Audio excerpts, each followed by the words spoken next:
series of blunders on this account. And I think as well, although she splashily returned to Instagram, given the changes Meta announced this last week, I don't know if she'll stick with it. Breaking right now, Meghan Markle has gone into damage control over the failed launch of her Instagram account. You probably remember the cringe-worthy video that People magazine breathlessly reported was recorded by Prince Harry, although the little mark in the sand made it clear the poor bloke had probably filmed 20 versions. Watch.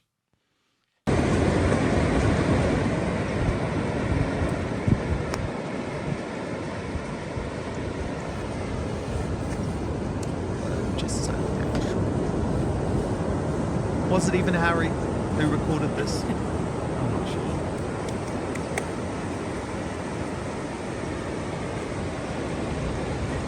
Oh, make me sick.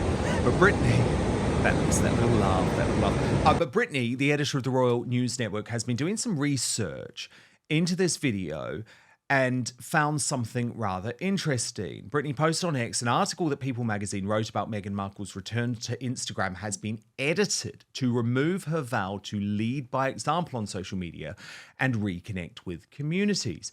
Oh, so was that never the intention, or was she sensitive to criticism that she can't do either of those things since she refuses to open the comment section over fears of negative comments? Inquiring minds want to know, as it's a very strange thing to remove.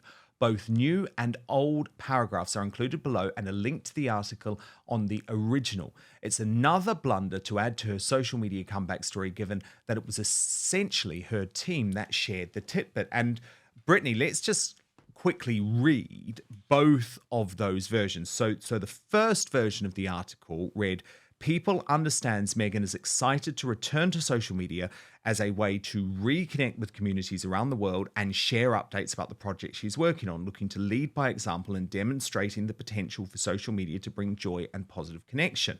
Now, that was edited to then say, after several years away from social media, a source says Meghan is excited to make her Instagram comeback where she plans to spread joy and share updates on her latest project. So I know very well what has happened here, Brittany, because remember, I used to be executive editor of The Sun. When you've done a sort of deal with a member of the royal family or a celebrity and they don't like the coverage, you go in after the fact and potentially edit out what they don't want there. So absolutely, this would have come from Meghan. And it's interesting, isn't it, that actually deep down, she doesn't want to lead by example. She wants to make money from this Instagram account.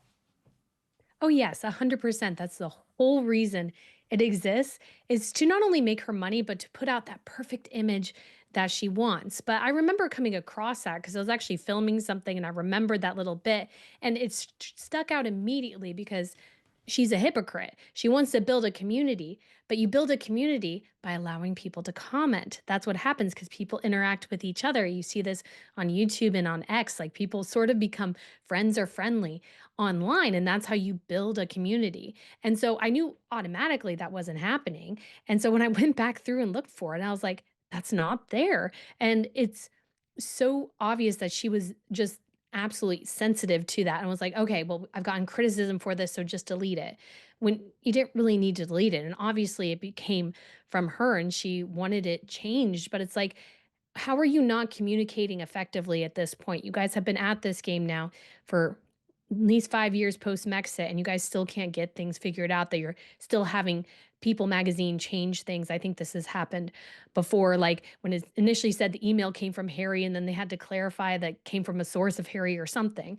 And so this has been definitely a consistent issue, but it goes back to just a series of blunders on this account. And I think as well, although she splashily returned to Instagram, given the changes Meta announced this last week, I don't know if she'll stick with it. So I'm really curious to see how she does at post, because they've released an article talking about how upset they are that Meta has taken away the fact checking feature, because that allows censorship basically.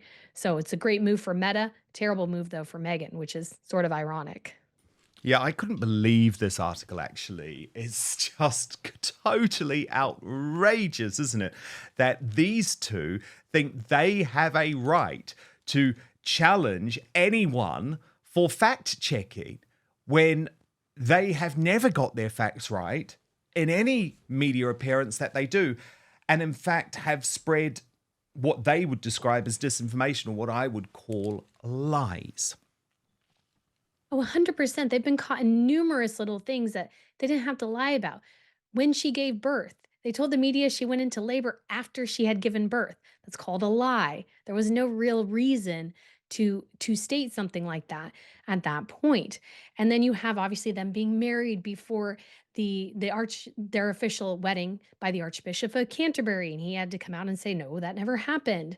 And then obviously she was talking about how Archie didn't get a title, or strongly alluded to the idea that Archie didn't get a title because of his skin tone, and then later admitted it was the letters of patent, which said that only grandchildren of the monarch are automatically entitled to titles when they're born. And obviously, they were a great grandchild. So they have such a tenuous relationship with the truth that they are interested at all in fact checking. I mean, fact checking is sort of, obviously people need to address issues, but really it's a way to censor information. I noticed on Facebook, because I do have a Facebook account for Royal News Network, that usually when I uploaded videos and I didn't pay for advertising, the reach would be very small.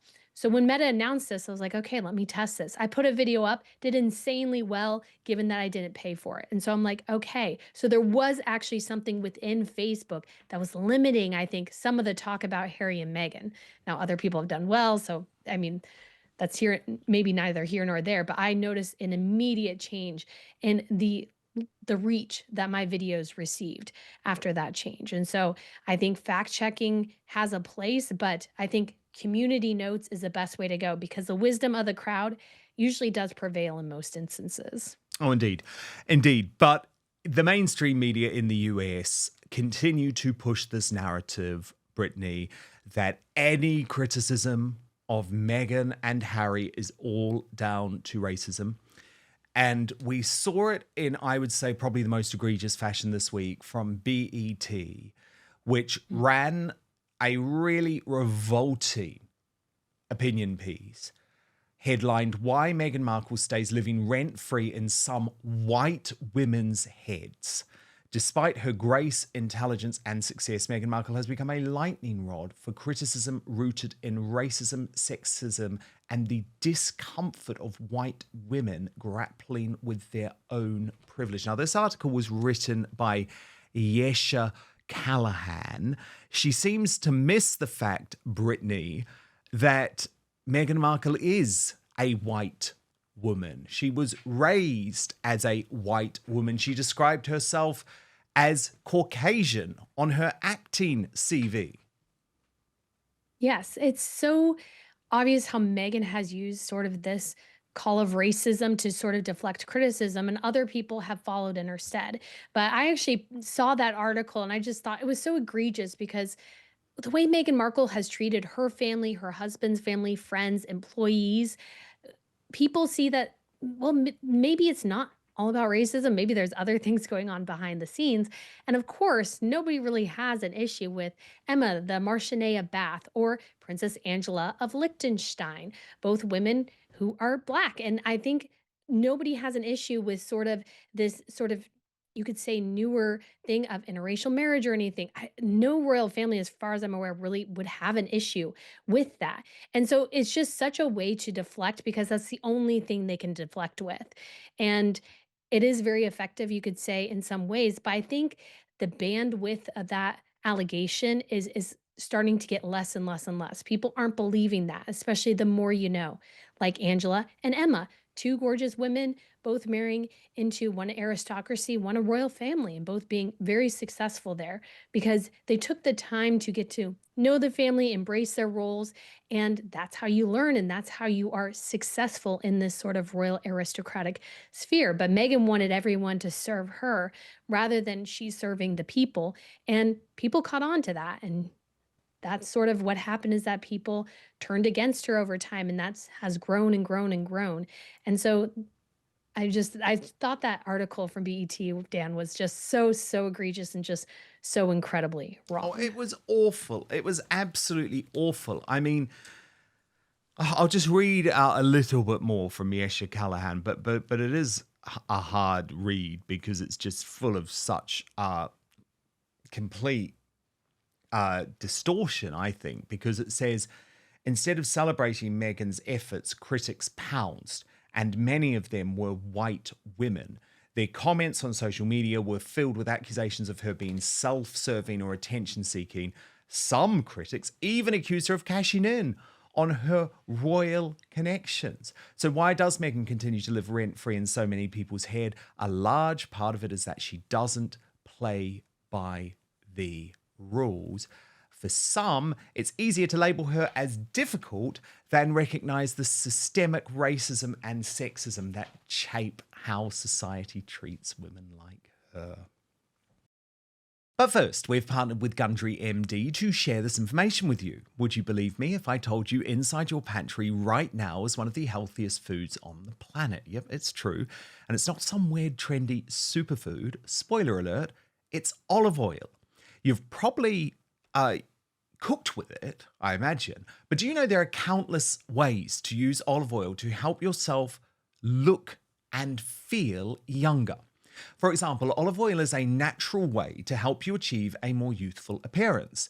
Besides helping you look younger on the outside, it's a fantastic tool for your insides as well. According to Dr. Stephen Gundry, a famous cardiothoracic surgeon, nutrition expert, and health advocate, you should get as much high quality olive oil into your daily routine as possible, whether it's taking a shot of it daily or keeping a bottle of it in your bathroom medicine cabinet. But what kind of olive oil is best for your health?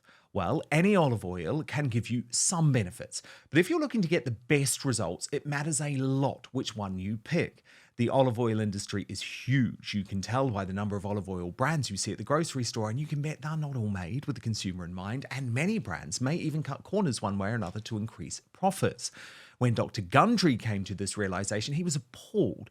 But some olive oils are so powerful, it may only take a few tablespoons a week to see these incredible health benefits. So, how can you tell between an olive oil that can be a health booster and which one isn't up to par? In an effort to answer that question, Dr. Gundry has decided to take a stand and release his personal research and findings. This video has gone viral since its release, and it's important you see it so you can start benefiting immediately. You can watch the video right now by going to getolive1.com/outspoken or by clicking the link in the description box below. That's getolive1.com/outspoken or just click on the link in the description box below. People who have taken his advice have shared their results with him, saying the olive oil they bought after learning his simple rules have helped change their lives. So make sure you go to getolive1.com/outspoken or click on the link in the description box below this video. But now back to the show. I mean, to I mean, I know, but it's like crazy because she's been wildly successful. She married into the British royal family. She reached the pinnacle, you could say, of social spheres, which is not only royalty, but the British royal family. I mean, I know most of the royals of the other families, but I would say, Queen Maxima, nobody would have a clue who or where I was talking about. But Meghan has achieved great success. And to say that people don't like her simply because of her skin tone, number one, it's a simplistic argument. But number two, I think it shows a greater ignorance of what has gone on and what she has done within the royal family, which is 100% cash in the titles, fracture relationship with her husband and his family, her family, the way she's treated her father and her half siblings is just pretty egregious. And most people catch on to that because family matters to a lot of people. And or I would say the vast majority of the human population, family matters. And the way she has treated her family, and especially I think his family, the queen disrespecting her. So like people are like the queen seems lovely. And so why are you disrespecting her? And then we also have, of course, the allegations from her staff members. And so there are just so many things here that have led Meghan to this point where people see her as toxic, divisive, all these sorts of things that have really nothing to do with the color of her skin. And to quote Martin Luther King, everything to do sort of with the content of her character. Indeed, indeed. Now, look, I was really fascinated by this decision from Catherine and William to have Charlotte, I think it was on Christmas Day, wear jewelry from Prince Harry's ex, Chelsea Davy. And you posted on this saying, oh, that's just rather awesome. Chelsea's jewelry line is great, by the way. And I love how she has utilized her passion for Africa to inspire her creations. And that's all true. And Chelsea Davy is a very, very good woman. But come on, there's a real underlying message behind this decision, isn't there, Brittany, given that they cannot stand Meghan Markle, don't want to endorse her work at all, but adore Chelsea, who, let's be honest, was the real love of Prince Harry's life. I mean, very true, though it did come out later that most likely it was an accessorized necklace that she was wearing, so something very cheap. But I think looking at Chelsea Davy, her jewelry line, I actually just ordered another thing from there because she's having a sale.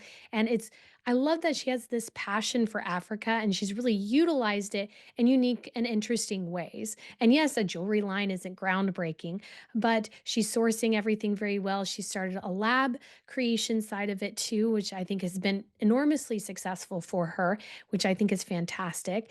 And so she's really celebrating sort of this great year.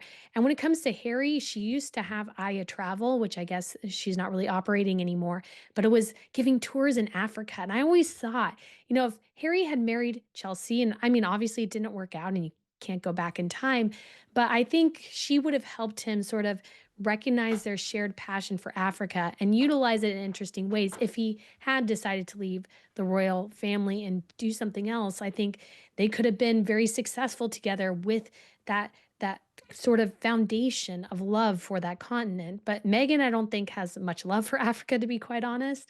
And don't think she's ever gone back there besides like their first date in Botswana or second date or whatever. And so I think Chelsea has been enormously successful, and I bravo to her to get out of that toxicity. But I would say looking back, I think Chelsea really loved him for him, and Meghan, I'm not sure I could say the same. So I think she was very much more interested, Meghan was, in the titles and the money and the fame than she was in Harry as a person, which is rather Oh, sad. without any doubt, without any doubt. And look, the thing about Chelsea and Prince Harry, and I was reporting on their relationship at the time, Brittany, and their various splits I revealed.